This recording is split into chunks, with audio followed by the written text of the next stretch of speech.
এই মানববন্ধন করতে হচ্ছে আমাদের প্রশাসনের ব্যর্থতার কারণে। আমার ভাইকে গতকাল চাঁদার উদ্দেশ্যে এবং হত্যার উদ্দেশ্যে যে ছুরিকাঘাত করা হয়েছে, সেই কারণে আমরা মামলা করেছিলাম। সেই মামলার ফলাফল না পাওয়ার কারণে আমাদের আজকে এই মানববন্ধন করার কারণ হচ্ছে জেলা প্রশাসনের উপর দৃষ্টি আকর্ষণ। আমাদের এই মানববন্ধন আমার ভাইয়ের বিচার এবং কক্সবাজার নিরাপদ রাখার জন্য। এই হামলাকারী সাগর বাচ্চা হচ্ছে একজন রোহিঙ্গা।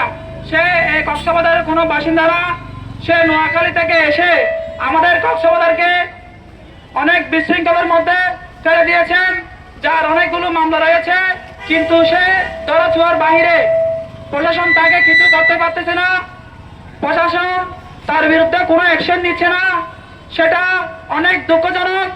18-20টার মামলার আসামি সাগর বাদশা কিভাবে গায়ে হাওয়া লাগিয়ে এভাবে চলাফেরা করতেছে, এবং আমার ভাই জনাব মোহাম্মদ আবু সালে, যিনি হোটেল ম্যানেজার, তাকে দিন দুপুরে সে গিয়ে চাঁদার উদ্দেশ্যে এবং হত্যার উদ্দেশ্যে ছুরিকাঘাত করেছেন। আমার কথা হলো এটাই যে তোমার চাঁদা লাগবে তুমি মালিকের থেকে নাও, কিন্তু একজন শ্রমিকের গায়ে কেন তুমি হাত তুললা? উনি তো একজন শ্রমিক, উনি তো এটা প্রতিষ্ঠানের মালিক না।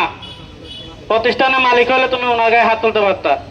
তোমার চাঁদাবাজি করার ইচ্ছা আছে, তুমি মালিক থেকে চাঁদাবাজি করো। অফকোর্স তোমার অধিকার থাকলে তুমি চাঁদাবাজি করবা, এটা নিয়ে কারো কিছু বলার নাই।